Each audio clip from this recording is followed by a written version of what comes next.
Bonjour frères et sœurs, vous allez bien?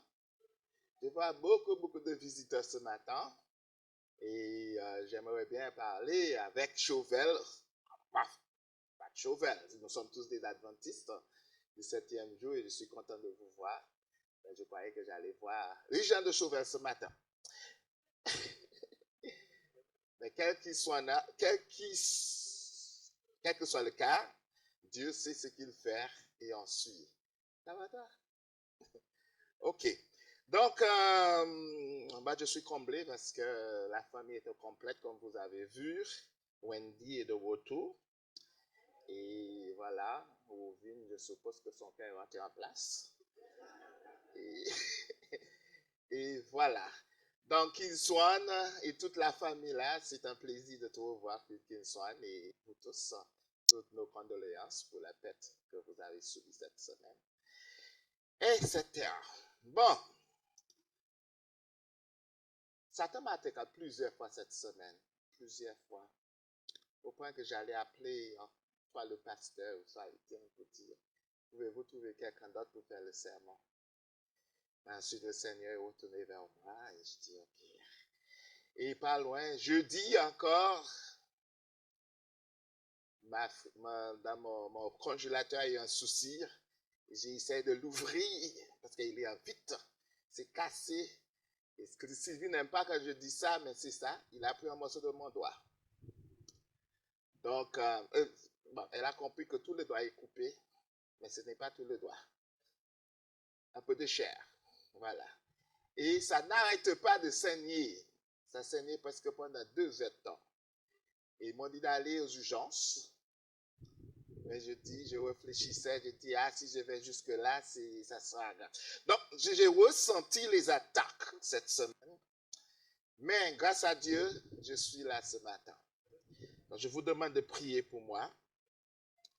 Et voilà, nous allons incliner la tête avant que je vais plus loin pour demander la force. Seigneur Jésus, nous sommes ici ce matin parce que tu nous as conduits ici pour un message. C'est toi qui dois me dicter, Seigneur, tout ce que je dois dire. Efface-moi et faites en sorte que ces paroles tombent sous les oreilles qui sont prêtes de les entendre. Dans le nom de Jésus, je prie. Amen. Bon, mes amis, j'ai une question à vous poser ce matin. J'ai 2 questions plutôt. La première question est, avez-vous déjà passé une journée sans péché? Est-ce que ça vous est déjà arrivé de passer une journée entière sans péché? Sans les mains. Peut-être c'est vrai, pourquoi tu as peur? Hein? Donc personne ici n'a jamais essayé de passer une journée sans péché. Merci mon frère. Merci mon frère. Moi j'ai passé une journée sans péché. Et quand je dis ça, Sylvie me dit que tu es en train de pécher maintenant. Et peut-être plusieurs journées. Hein? Il faut des fois nous comprenions ce que c'est le péché pour comprendre. Si toutes les choses que nous faisons, ce sont des péchés. D'accord? Je vois la tête de Marilyn. De quoi qu'il parle là? Il va dans la guerre sans bâton. Et peut-être c'est vrai, mes amis. Qu'est-ce que c'est le péché pour vous? D'accord? Et peut-être c'est un peu difficile de voir, de concept par rapport à tous les enseignements que nous avons eu toute notre vie sur le péché, ici et ça, et ça, et ci, et ça, et ça. Est-il possible de passer une journée sans péché? Jésus est là. Jésus a dit qu'il est mort pour nous. Il a pris notre place. Il a fait tellement de choses. Est-il possible de passer une journée sans péché, mes amis? Savez-vous que le péché est en disparition?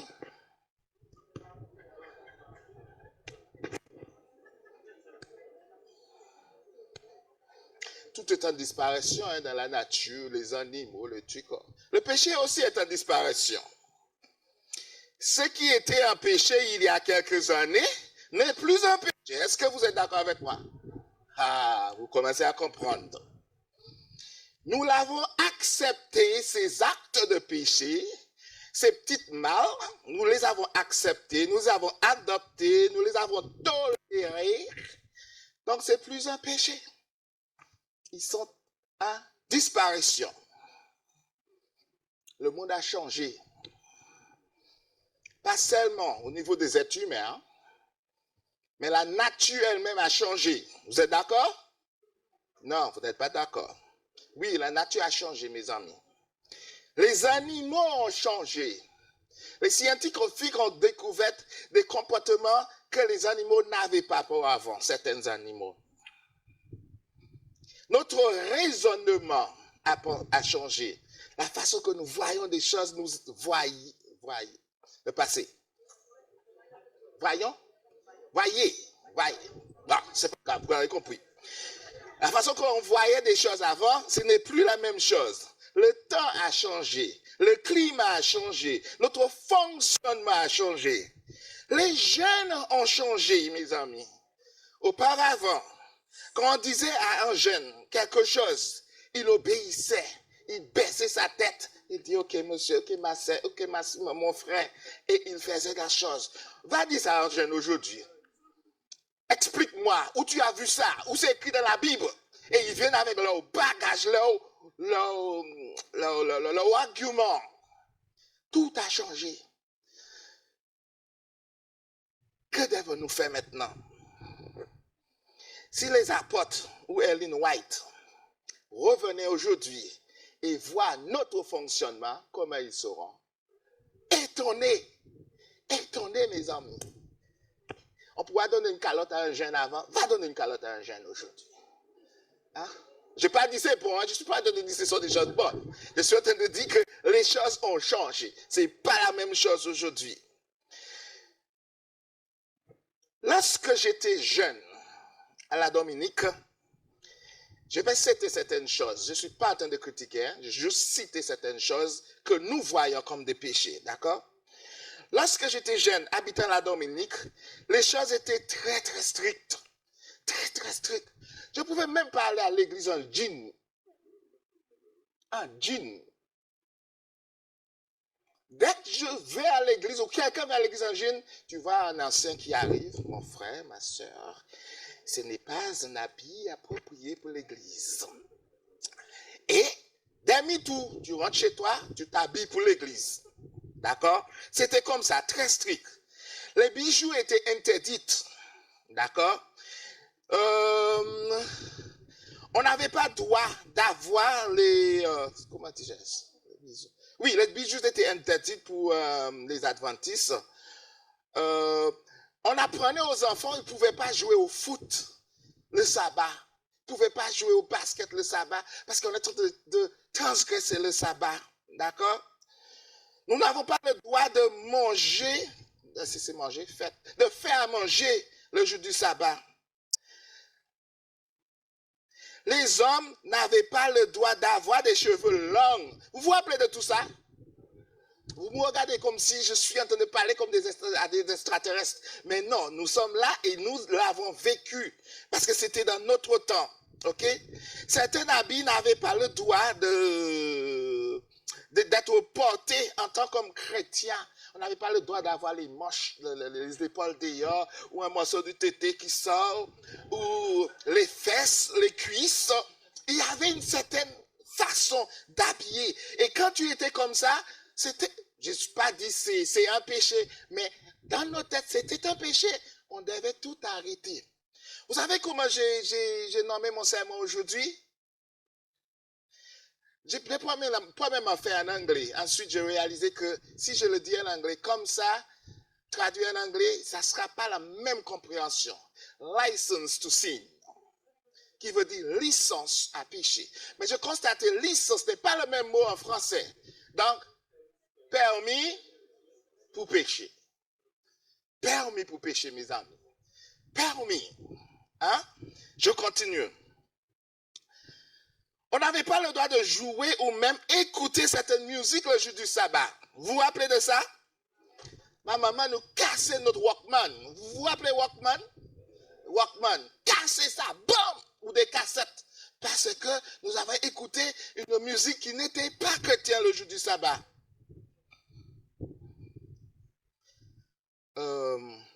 on ne pouvait pas jouer, voilà.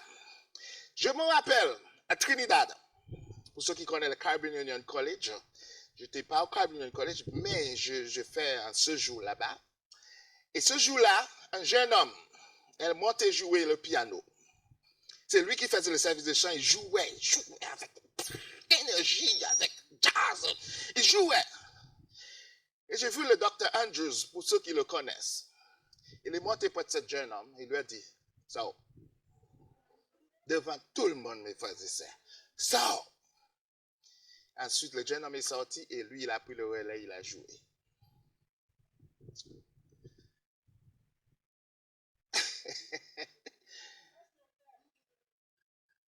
Pensez-vous que ce jeune homme était en train de pécher? Pourquoi le frère lui a-t-il dit de sortir? Mes amis, laissez-moi vous dire quelque chose. Nous avons devenu trop permissifs aujourd'hui. Vraiment trop permissifs. On a peur de perdre nos jeunes. On a peur de les frasser. Donc, nous acceptons beaucoup de choses. Nous laissons des choses aller. Mais c'est des jeunes. Mes amis, les jeunes doivent apprendre qu'ils sont jeunes et ils sont en apprentissage. Et il y a des autorités à l'église. Il y a des gens qui sont là pour les conduire. Si c'est les jeunes qui vous conduisent, il y a un souci. Il y a un souci.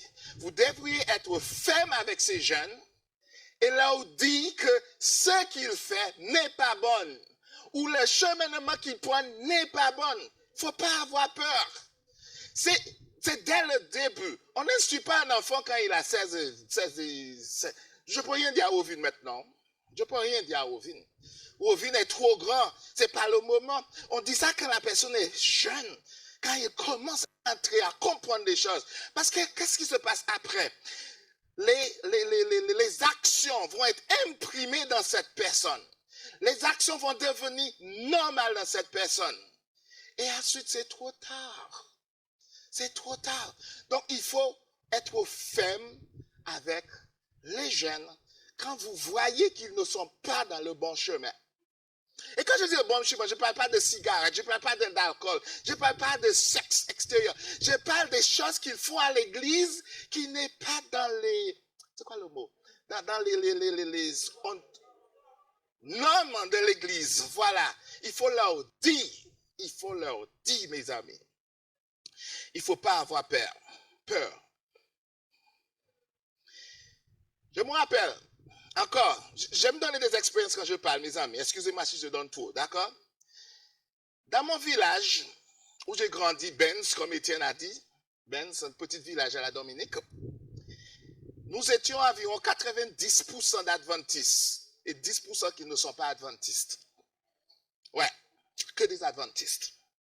Au point que tous les non-adventistes, ils commencent à vivre comme les adventistes, même s'ils ne sont pas adventistes. Parce que le village, ce qu'ils vendent dans les magasins, tout, vous ne pouvez pas acheter du cochon, des trucs comme ça, parce qu'il n'y a que des adventistes là, où tu vas le vendre. Vous voyez? Donc, un jeune homme, un jeune dans les 40 ans, il est venu dans le village, sorti de Guadeloupe, il vivait en Guadeloupe. Il y a beaucoup de personnes là-bas qui vivent en Guadeloupe. Et il est venu avec des instruments de musique. Les instruments que je voyais pour la première fois, les pianos, comme celle de Wovine, les guitares basses, les basses, plein de choses. Mais il n'a pas trouvé de musiciens pour jouer avec lui. Il n'était pas chrétien. Il jouait des trucs comme jump pop, comme jazz, même pas jazz, reggae et d'autres trucs. Pourtant, dans ce village, il y avait beaucoup de musiciens. Beaucoup. Mais ils étaient tous des adventistes. Et ce gars-là, il m'a demandé de jouer avec lui un jour. Donc, ils ont mis les musiques sous une sorte de tente. Et moi, je suis allé jouer. Et j'ai joué avec lui. Mon papa n'était pas adventiste. Mais il était marié avec une jeune femme adventiste. Il connaissait toutes les règles d'adventiste. Et ce jour-là, je jouais, j'ai vu mon papa passer. Il est sorti de son jardin. Je me suis dit, mais il n'est même pas adventiste, donc ça ne va pas l'embêter. Et a joué, rempli ventamment un jour là. Quand je suis descendu chez moi, j'ai trouvé mon papa avec, vous connaissez le boaden, les feuilles de bois d'Inde, avec une liane longue comme ça. Et tout ce qu'il disait, qu'est-ce que ta maman t'a appris? Il n'a pas dit qu'est-ce qu'on t'a appris. Qu'est-ce que ta maman, parce que c'est ma maman qui faisait nos éducations. Et messieurs, j'avais dans les 15-16 ans. Il m'a plumé ce jour-là. Donc, même s'il n'était pas chrétien adventiste, mais il participait dans l'éducation, notre éducation, dans une façon ou une autre. Mes amis, des choses que nous faisons avant, qui étaient en péché, aujourd'hui sont en disparition. Vous n'êtes pas d'accord avec moi? Ils sont en disparition. Les jeunes aujourd'hui peuvent jouer n'importe où, n'importe endroit qu'ils veulent. Personne ne dit rien, c'est juste la musique. Et j'imagine certains d'entre vous qui disent, oui, mais qu'est-ce qui est mal? Qu'est-ce qui est mal dans ce jouer en musique? Pourquoi ton papa t'a tapé? Et mes amis, c'est exactement où je veux revenir. Nous banaliser les choses. Et ensuite, nous perdons nos jeunes. C'est pas en les corriger, nous les perdons. Hein. C'est en les laissant faire des choses. Parce que c'est petit à petit. Je me rappelle un jour qu'ils m'ont demandé de... Ce n'est pas moi seulement. Ils m'ont demandé de jouer dans un... Bon, ils m'ont toujours demandé de jouer dans les boîtes de nuit, jouer dans l'hôtel les soirs, etc. Même en Guadeloupe, j'ai toujours refusé. Mais celui-là m'avait demandé de donner des coups à 2 Belges, des coups de chant, à 2 Belges chanteuses, et participer dans leur album. Et il m'a proposé 200 000 euros, pas euros, 200 000 francs à l'époque. Mes amis, l'argent-là était un tête à moi. J'étais tellement content. J'ai pris ma voiture, j'étais au moule avec eux dans une réunion. J'ai descendu pour dire à Sylvie, Sylvie, on va devenir riche. Et quand je suis arrivé à Petit Pérou, j'ai vu une voiture, hein, il est là, mais je ne pouvais pas arrêter, j'ai trop excité. J'ai décidé de passer juste à côté, je suis entré dans la voiture. Boum! Elle dit, mon Dieu, c'est vous qui avez fait ça. Et mes amis, arrivés à la maison, je me suis rendu compte, qu'est-ce que tu es en train de faire, Oni? Tu es en train d'entrer, tu es en train de cross the border. How do you say that? Hein? Dépasser le bon. Tu es en train de dépasser le bon. Parce que tu as toujours refusé, mais parce qu'il y a de l'argent maintenant, tu as accepté de faire ça. Et je me rappelle, il y avait notre frère encore, il et moi, je peux dire, je lui avais demandé, c'est Jean Mijerel. On était 2 qui a été demandé pour faire ça. Mes amis, on pense ça comme petit, mais quand on rentre dans ce domaine, je vois qu'il y a plein de petits musiciens ici, et ils ont la charisme de star, d'accord? Mais quand vous arrivez là, vous acceptez la première chose, le 200 euros, c'est pas pour jouer, hein? Parce que là, il faut quoi? Il faut la drogue, parce qu'il faut tenir toute la nuit les répétitions. Donc, ça commence comme ça avec la drogue. Il faut plein d'autres petites choses qui viennent. Il faut les actes sexuels. Vous avez entendu ce qui s'est passé avec Angela Jolie et toutes les autres actrices là. Ils sont entrés dans ce monde-là, mais ensuite, ils se sont retrouvés dans une débauche incroyable. Rihanna, qui était toute jeune adventiste, elle est entrée sur le bras de... Comment elle s'appelle? Je ne prêche pas sur la musique, hein, c'est juste... oui, Jay-Z, le mari de Beyoncé, et c'est entré dans la prostitution. Tout ça parce que nous les avons permis de faire une petite chose. Une petite chose. On a dit, c'est pas grave. Et le petit c'est pas grave est monté plus en plus en plus. Mes amis, aujourd'hui, nous avons le permis de pécher. Parce que personne ne nous dit rien du tout. Et ça, c'est un gros problème.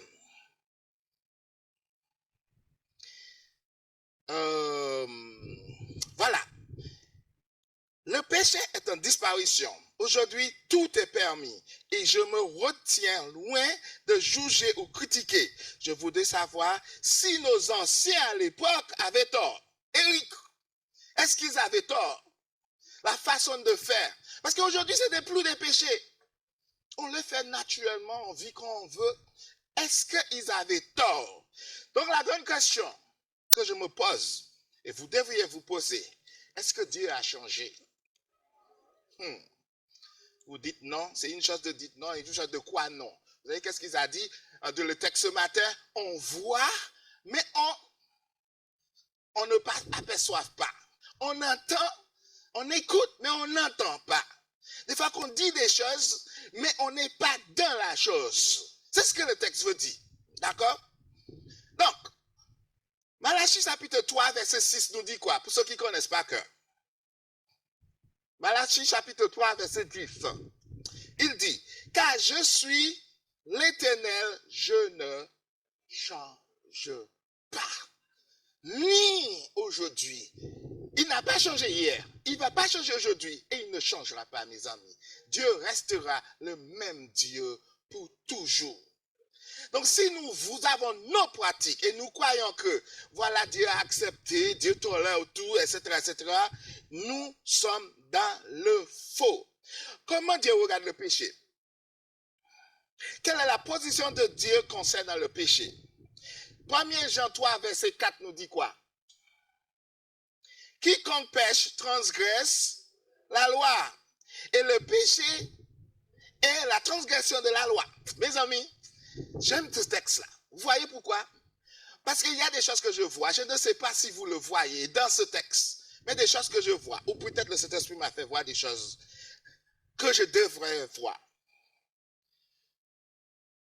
Nous sommes sans excuse devant Dieu. Parce que chaque fois on transgresse la loi, c'est que nous avons une connaissance de la chose.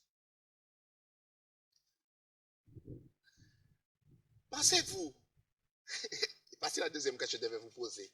Pensez-vous que vous pouvez faire du mal sans péché? Ah, Céline, je sais que ça titille le cerveau un peu, mais est-ce qu'on peut faire le mal sans péché? Mais non, parce que le mal c'est péché, n'est-ce pas? Et tu es sûr de ce que tu dis. Ok, on va l'analyser ensemble.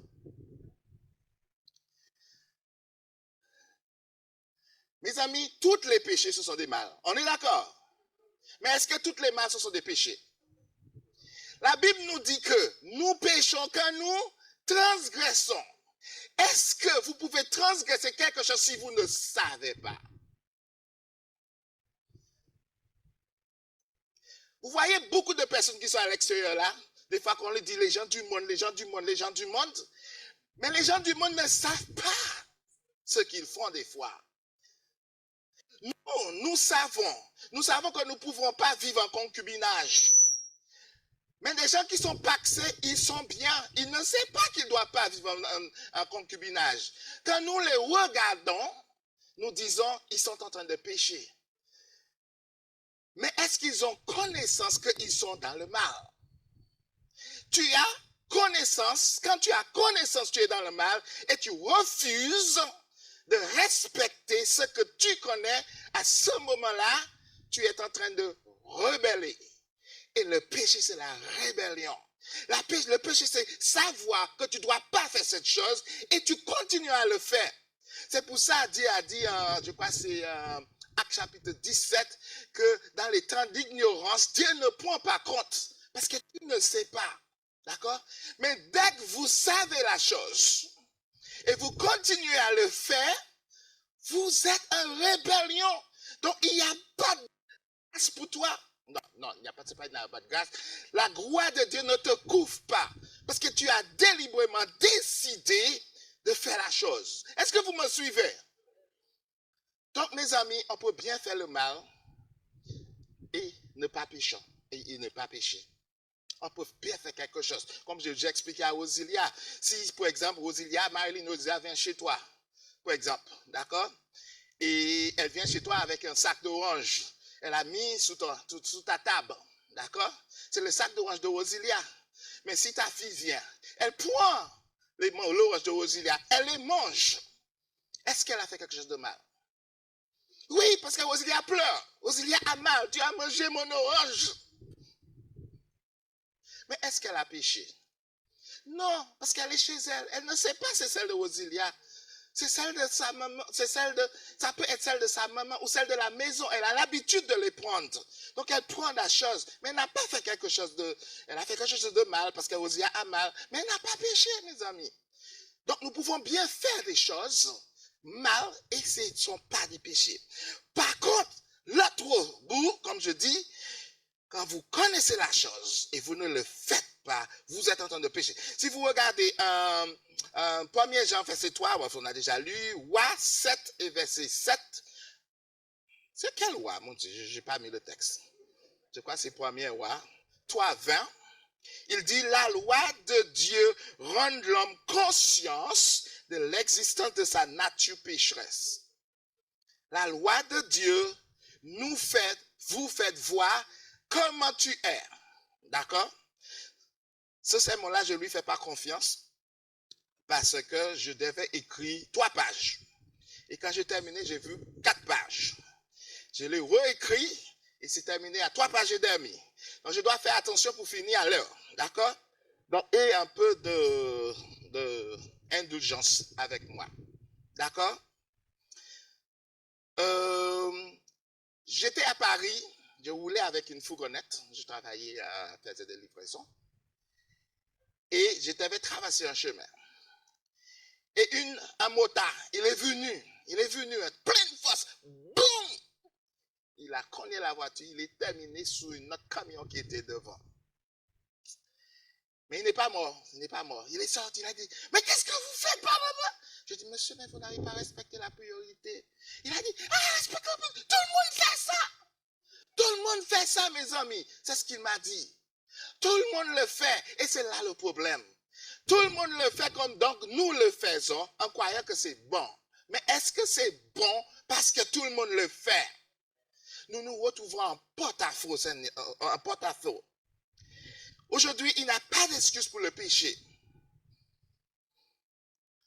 Malgré les changements que nous faisons face tous les jours, nous ne nous excusons pas face au péché. Parce que la loi de Dieu réside, il ne change pas.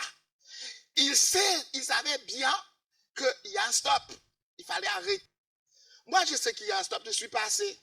Mais il a cru que voilà, et il s'est retrouvé un problème. Il ne faut pas que nous cherchions des excuses pour des bêtises que nous faisons ou des péchés que nous faisons. D'accord? Dans le livre Message à la jeunesse, je ne sais pas si les jeunes lisent toujours ce livre-là. Ils m'ont obligé de le lire quand j'étais petit. Mais je ne sais pas si on les lit toujours. N'est-ce pas, on va les mettre de toutes les jeunes qui ont déjà lu ce livre-là. Message à la jeunesse, ok? Message à la jeunesse. Message à la jeunesse.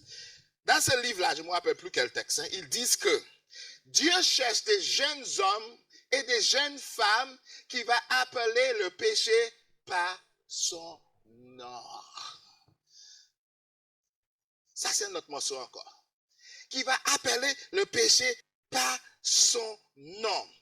Quelle que soit la situation dans votre vie, vous voyez le péché pour ce qu'il est.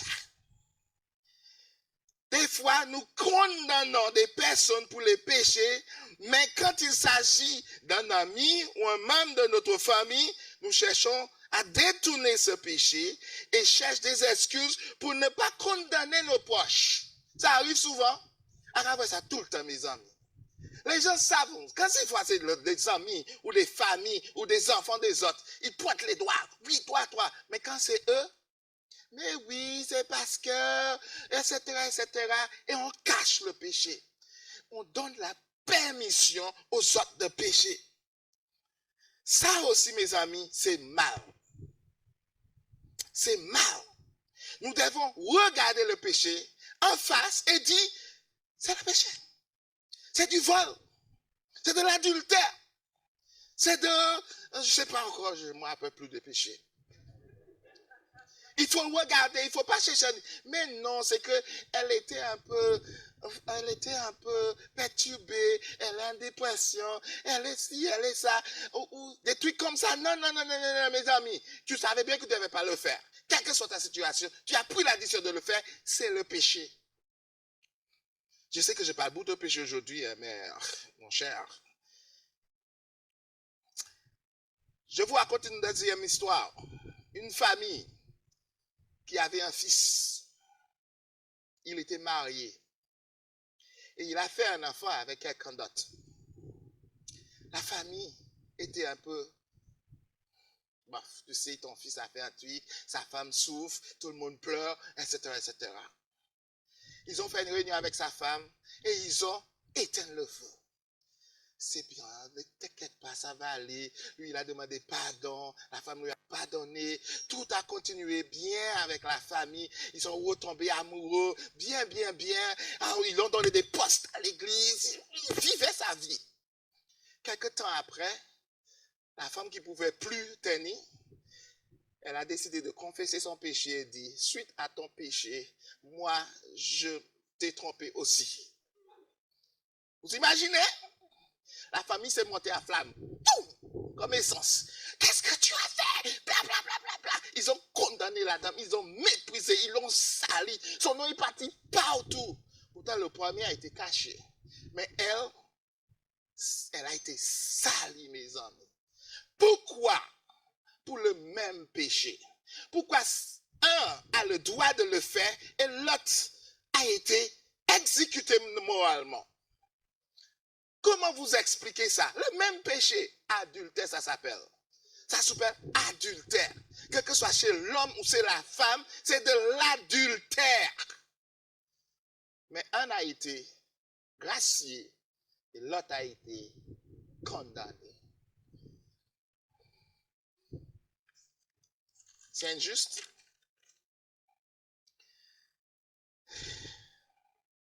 Savez-vous qu'il y a injustice? Nous avons un Dieu qui est juste et qui rendra à chacun selon ce qu'il mérite. Quelle que soit la façon que vous allez peindre le péché pour que ça ne ressemble pas à un péché, ça ne change pas le péché.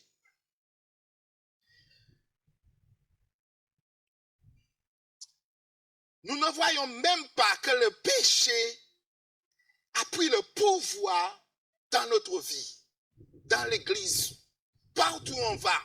Le péché a pris le pouvoir. Vous me regardez, mais qu'est-ce qu'il dit là? Oui, mes amis, le péché a pris le pouvoir parce que personne ne pointe le doigt au péché. Personne ne pointe le doigt, donc le péché, il est à l'aise. Chaque pas là, rakabatba. Il est à l'aise, le péché. Nous parlons tellement de l'amour aujourd'hui. Les prédicateurs ont peur. Les prédicateurs ont peur. Excusez-moi les prédicateurs qui sont là. Ils ont peur de parler de péché. Et aujourd'hui, tout le monde est parti dans une tendance d'amour. Et le prochain dit, ah ouais. Et il est en dessous. Il est en dessous parce qu'on ne voit plus.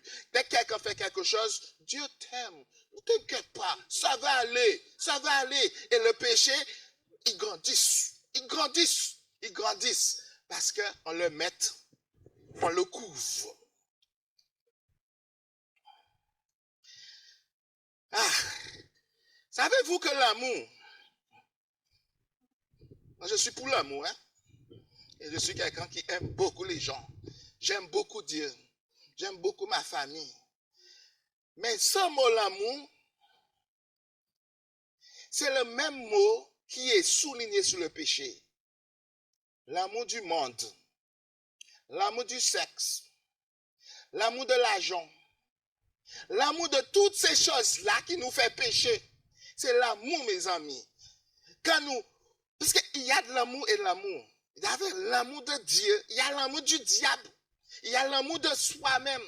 Et ce type de l'amour, mes amis, nous devons faire attention. Parce que sans que nous voyions des choses, et même l'amour bon, hein, le bon amour. Quand je dis le bon amour, c'est-à-dire, j'aime tellement mon fils, j'aime tellement ma femme, je vais couvrir pour que personne ne lui pointe pas le doigt, pour qu'il ne va pas en prison, par exemple. Je vais couvrir. Tu sais que ton fils a volé, mais tu vas dire à la police, mais non, c'est pas lui, mais tu sais, parce que tu as déjà mangé le poulet. D'accord? Tu sais, mais quand tu aimes tellement, tu vas dire non à la police, parce que tu ne veux pas qu'il aille en prison. Ça, c'est l'amour, comme un filias. L'amour filios, qui est un amour très égoïste. Parce que nous avons les trois amours. Agapé, philios, eros. Et les deux là, amour filios et amour eros, ce sont des amours très égoïstes. Ce sont des amours qui vous permettent de vous protéger vous-même et vos proches. Pourtant, l'amour agapé vous permet de voir la chose telle qu'elle est. C'est l'amour de Dieu, mes amis.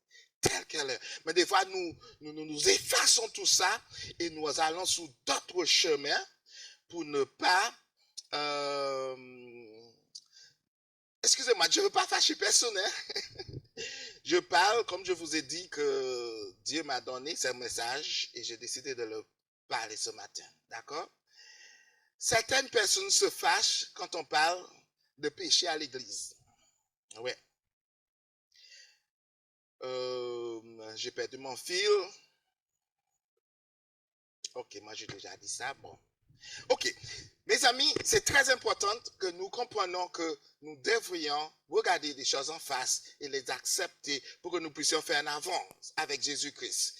Aujourd'hui, non. Je garde... certaines personnes sont en poste à l'église et ils sont en porte-à-faux. Ouais, voilà. Ils sont en porte-à-faux. Ils sont en poste, mais ils ont un péché secret dans leur cœur. Certains le savent, certains ne disent rien parce qu'il faut des preuves aujourd'hui. C'est très important d'avoir des preuves pour ne pas accuser des gens au tort. Mais la personne qui sait qu'il est dans cette situation, il continue normalement comme si rien n'était, jusqu'à ce qu'on le trouve en flagrant délit. Et là, ça tombe fort. Quand on trouve cette personne flagrant délit. Mais il y a quelque chose, moi je dois terminer vite. Exode chapitre 20 et verset 7. Vous connaissez ce texte par cœur. Tu ne prendras point le nom de l'Éternel en vain. Tout le monde connaît ce nom? Mais on a toujours vu sur un autre angle. Parce que ce texte est plus profond que nous le comprenons. Il ne s'agit pas seulement de l'appellation de son nom, du nom de Dieu, mais aussi dans la représentation de son nom. Est-ce que vous comprenez la différence? Nous sommes des chrétiens, nous proclamons d'être des enfants de Dieu, mais ce que nous communiquons aux autres ne représente pas le nom de Dieu. Nous sommes en train de moquer de Dieu. Nous sommes en train de blasphémer le nom de Dieu. Nous sommes en train de prendre son nom en vain, mes amis. Parce que nous savons que nous sommes dans cette situation et nous continuerons là-dedans. Les gens du monde nous voient. Ils nous voient. Et comme je vous dis, nous devons, notre rôle, c'est d'aller prêcher pour le monde entier. Mais nous ne pouvons pas. Freddy, quand tu demandes aux gens d'aller prêcher les après-midi, moi, je n'ai pas dit c'est sauver ça passe. Hein? Mais comment ils peuvent venir s'ils savent que, ok, mon voisin sait que je suis comme ça. En cas, j'irai tous les jours. Hein? Je prends ses affaires. Je ne suis pas un exemple. Et tu me demandes d'aller prêcher. Moi, je vais me cacher. Je vais dormir toute l'après-midi. Même si je sais c'est ma mission d'aller faire le travail. Mais je ne pouvais pas. Parce que je suis dans une situation où je vais blasphémer le nom de Dieu. Mes amis, ce texte-là, Jean, Exode 7, 20, verset 7, c'est un texte qu'il faut prendre en compte. Chaque fois nous faisons quelque chose, dites-nous, est-ce que nous sommes des représentateurs du nom de Jésus ou est-ce que nous sommes en train de prendre son nom, blasphémer, salir son nom, moquer de son nom? Ah, c'est pas seulement venir à l'église, hein. Il y a beaucoup qui sont concernés par cette chose-là. Achan, je peux finir, hein, t'inquiète pas. Achan a fait quelque chose. Vous connaissez tous l'histoire quand je n'ai pas besoin de raconter. Dieu a dit aux Israélites, vous détruisez la vie, mais vous ne prenez absolument rien. Laissez tout là. Mais là, Achan voit l'argent. Quand il voit de l'or, des trucs comme ça, il a décidé de prendre une partie et il l'a caché dans son temple. Et l'amour de sa famille, son chien, ses bœufs, tout le monde savait que cette péché, ce trésor était dans le temple. Personne n'a rien dit. Personne. Et Achan le savait. Jusqu'à ce que ils ont chambé. Et ils ont dit, c'est Akan. Il a dit, ben oui, c'est vrai. C'est vrai. Mais entre-temps, les enfants d'Israël étaient déjà en problème à cause de ce péché qui était dans le camp, ce péché qui était dans l'église. L'église ne peut pas avancer. La guerre ne pouvait pas avancer parce qu'il avait quelque chose qui empêchait le Seigneur à communiquer avec son peuple comme il veut. Quand Akan a vu ça, quand ils ont vu Akan, à ce moment-là, Akan s'est confessé. Et qu'est-ce qui s'est passé? Qu'est-ce que Dieu les a dit? Messieurs, qu'est-ce que Dieu les a dit? Hein? Pourquoi Dieu ne les a pas dit de lapider Akan tout seul? Prends Akan, lapider Akan, parce que ces enfants n'étaient pas dans la guerre. Ils n'étaient pas dans la guerre. Dieu a dit de prendre Akan, ses enfants, sa femme, ses servantes, son chien, ses bœufs, ses bourriques, tout ce qu'il avait, tout, lapider et brûler. Ouais, ça c'est radical. Ça c'est radical. Parce qu'il avait un seul péché. Et les complices, l'amour, ils aimaient tellement leur papa, ils n'ont pas dit. Donc tout le monde est passé dans la punition de ce truc-là, mes amis.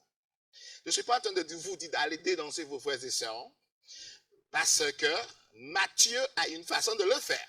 Vous savez, Matthieu 18. Vous allez voir la personne, vous lui dites, ce que tu fais n'est pas bon.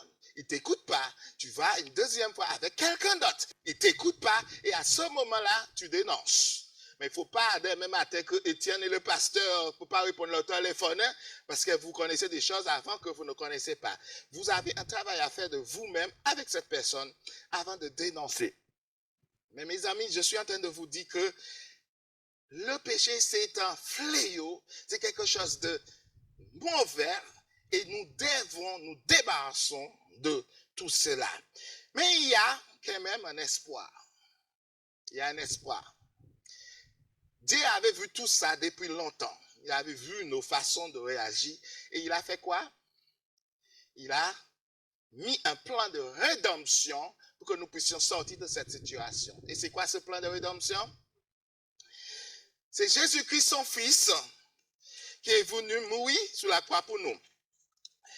Pierre 2, verset 24, lui qui a porté lui-même nos péchés en son corps sur le bois, afin que, morts au péché, nous vivions pour la justice. Lui, par les meurtrissures duquel vous avez été guéris. Donc, Jésus a pris tous les péchés que vous avez, ce que vous cachez, ce que vous essayez de peindre pour que ça ne se voit pas. Tout, Jésus sur la croix, il a tout amené sur lui. Tout. Et il t'a libéré. Il t'a libéré. Tout ce qu'il te demande là maintenant, c'est venez à lui, répentez-vous, confessez-vous, et ensuite, tu seras bon avec le Seigneur. Donc Jésus a déjà fait ce travail-là pour vous. Le prochain travail, c'est que vous l'acceptez. C'est que vous faites le travail que vous devriez faire. Satan, le diable, est principalement à blâmer pour le premier péché humain. Cette créature spirituelle se transforma elle-même en diable, poussée par la cupidité. Excusez-moi, mes lunettes. Poussé par la cupidité et l'orgueil, puis induisant le premier groupe humain à pécher. Le remède divin, c'est le péché. Le remède divin contre le péché doit donc inclure l'anéantissement de celui qui est principalement à blâmer pour le péché humain. Celui qui pratique le péché vient du diable. C'est ce que la Bible a écrit en Jean. Parce que dès le commandement, le diable pêche. C'est pour cela que le Fils de Dieu a été manifesté afin de détruire les œuvres du diable. Jean 3, 18. Dieu a désigné Jésus-Christ pour détruire les œuvres du diable. Et il fera au moyen du royaume de Dieu. Ce royaume, placé entre les mains de Jésus-Christ, détruit ce monde rempli de péchés et fera finalement disparaître le péché héréditaire selon les paroles de l'apôtre. Le dernier ennemi qui fera détruite, c'est la mort. La mort, c'est la dernière chose, mes amis. Puisque le résultat du péché est la mort, la destruction de la mort signifie la fin du péché. Donc, Jésus-Christ sur la croix, il a vaincu la mort. Il a vaincu la mort, qui nous permet aujourd'hui de vivre pour Jésus une vie éternelle, une vie correcte, mes amis. Il faut déjà, première chose, que vous acceptez votre condition. Vous vous confessez. Bon, nous confessons, je suis dedans aussi. Et nous nous repentons et nous retrouvons notre chemin avec Jésus-Christ. Et tout ira pour le mieux. Je vous remercie de votre écoute ce matin.